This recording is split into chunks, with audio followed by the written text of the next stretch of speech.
আপনারা দেখেছেন গতকালকে যন্তর মন্তরে যে তীব্রামতার যুব ফেডারেশনের উদ্যোগে যে ধর্ণামঞ্চ হয়েছিল, সেখানে মানে তীব্রামতার যে সুপ্রিমো প্রদ্যুৎ কিশোর বর্মন বলেছেন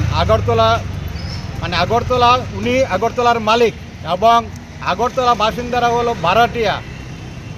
আগরতলার সাথে সাথে তেলিয়ামুড়া, তারপর কাঞ্চনপুর সহ সমগ্র চরিলাম সহ সমগ্র ত্রিপুরাবাসীকে তিনি বোঝাতে চেয়েছেন যে সবাই হলো ভাড়াটিয়া, আর আমরা উনি হলেন এই রাজ্যের মালিক। এই যে আজকে আমরা দেখেছি স্বাধীনতার পর রাজতন্ত্র বিলুপ হয়ে গেছে, তাহলে তিনি যে বলেছেন যে উনি রাজ্যের মালিক, এটা সংবিধান বিরোধী, তিনি বলতে পারেন না।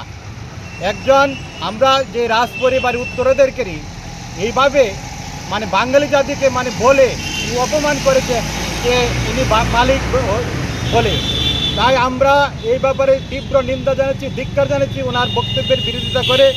তো আমরা বলতে চাইছি যে এইভাবে মিথ্যা অপপ্রচার দিয়ে তিনি জাতি উপজাতির মধ্যে বিভেদ সৃষ্টি করতে চাইছেন, যেটা আমরা বিগত দিনেও দেখেছি। বিভিন্ন যে দল উগ্রপন্থী দল ছিল, তারা মিথ্যা অপপ্রচার দিয়ে এই যে রাজ্যের মধ্যে জাতি দাঙ্গার সৃষ্টি করেছে। গতকালকে আমরা দেখলাম যে তীব্রামতা থেকে বিশাল বড় মশাল মিছিলের আয়োজন করেছে, অথচ কী করে এই মুহূর্তে মশাল মিছিলের আয়োজন করেছে, এগুলি তো তীব্র নিন্দা জানাচ্ছি আমরা।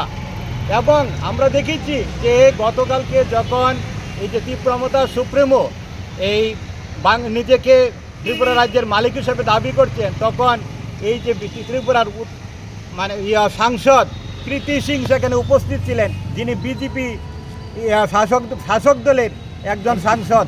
তো এটা তো আইনগত তিনি বলতে পারেন না। তো আমরা যে এটা কি শাসক দলের ইঙ্গিত রয়েছে যে এই ধরনের মন্তব্য করছেন উনি, তাহলে উনি তো শাসক দলের জুট শরিক।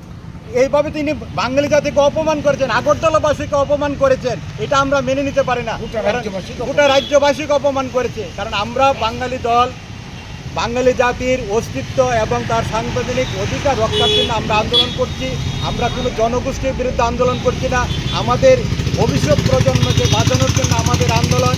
এই আন্দোলনের আমরা কোনো জনগোষ্ঠীর বিরুদ্ধে আন্দোলন করছি না, কারণ আজকে আমরা দেখছি সারা ভারতবর্ষে বাঙালিরা আক্রান্ত হচ্ছে বিভিন্ন রাজ্যে। এর জন্য আমরা সবসময় বাঙালিদের পাশে, বাঙালিদের অস্তিত্ব রক্ষার জন্য আন্দোলন করছি।